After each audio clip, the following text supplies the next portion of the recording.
semuanya, kami dari kelompok 5 akan melakukan simulasi analisis tekanan pada bendungan. Sebelum itu, perkenalkan, nama saya Cindy Dupidol Gulele. Nama saya Lawan Sistema Berkati Jaya Gula. Nama saya Wisnu Blessing Kusmen Gula. Nama saya David Ardian Gia. Baik, sebelum kami melakukan simulasinya, ada beberapa alat dan bahan yang kami gunakan. Yang pertama, baskom sebagai alat penampung airnya.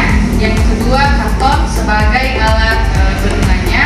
Dan yang ketiga yaitu air sebagai pemijah. Dan ada juga beberapa tambahan peralatan yang kami gunakan, gunting dan lem.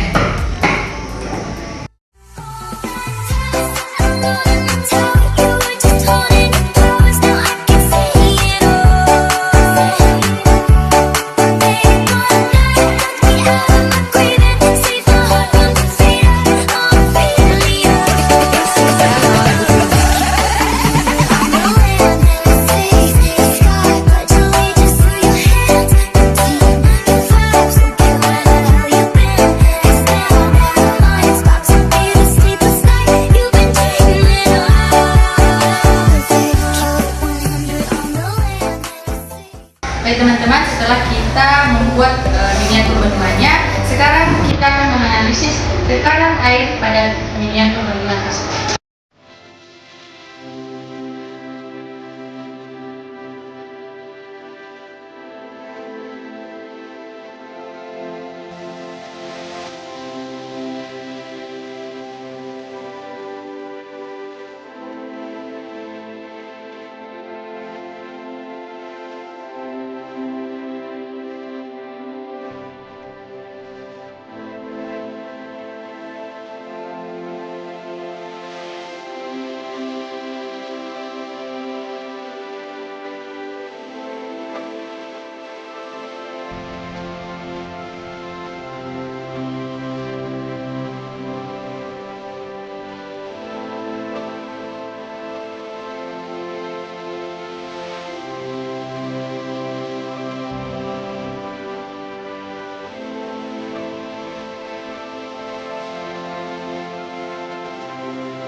Oke teman-teman, setelah kita melakukan analisis pada miniatur bendungan, kami dapat menyimpulkan beberapa kesimpulan, yaitu satu, tekanan pada dasar bendungan.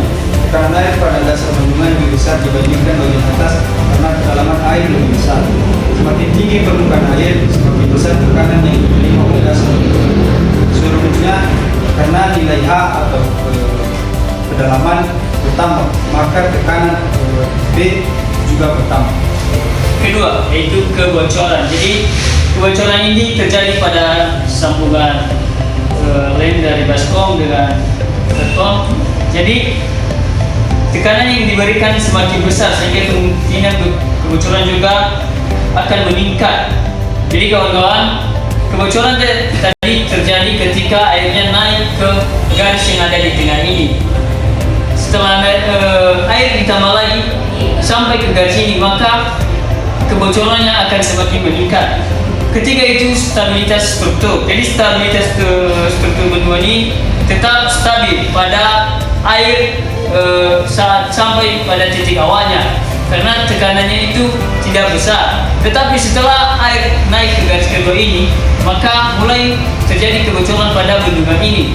Setelah kami menambahkan air lagi sampai ke garis ketiga ini, maka bendungannya makin bocor dan bendungannya juga melengkung. Oke baik, selanjutnya kita akan melakukan analisis distribusi tekanan.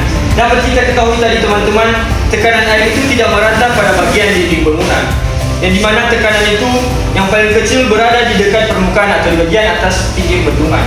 Lalu yang kedua, tekanan menengahnya itu atau tekanan yang sedang berada di bagian tengah dinding bendungan, yang dimana yang telah mendapat agak sedikit lebih banyak tekanan daripada di bagian permukaan atas. Dan tekanan yang lebih besarnya itu berada di bagian dasar bendungan, yang dimana titik tumpu air semua yang berada di bagian bawah sini. Jadi semua tekanannya bertumpu pada bagian bawah. Sekian. Baik, sekarang kaitannya dengan konstruksi bendungan. Nah, pada bendungan nyata, bagian dasar dibuat lebih tebal dan lebih kuat daripada bagian atas dikarenakan tekanan air terbesar itu terjadi di bagian bawah bendungan. Nah, jadi teman-teman, kesimpulan kami dari kelompok 5 ini berdasarkan simulasi bibit bendungan yang telah kami buat, kesimpulannya yaitu semakin tinggi permukaan air maka semakin besar tekanan yang bekerja pada bendungan. Nah, tekanan terbesar terjadi di dasar bendungan sehingga bagian dasar harus dirancang lebih kuat untuk mencegah kebocoran dan supaya juga menjaga kestabilan struktur. Oke, baik teman-teman, sekian saja dari video pembuatan proses menganalisis tekanan air pada miniatur bendungan. Kami jika banyak kesalahan dalam pembuatan video kami, mengucapkan terima kasih.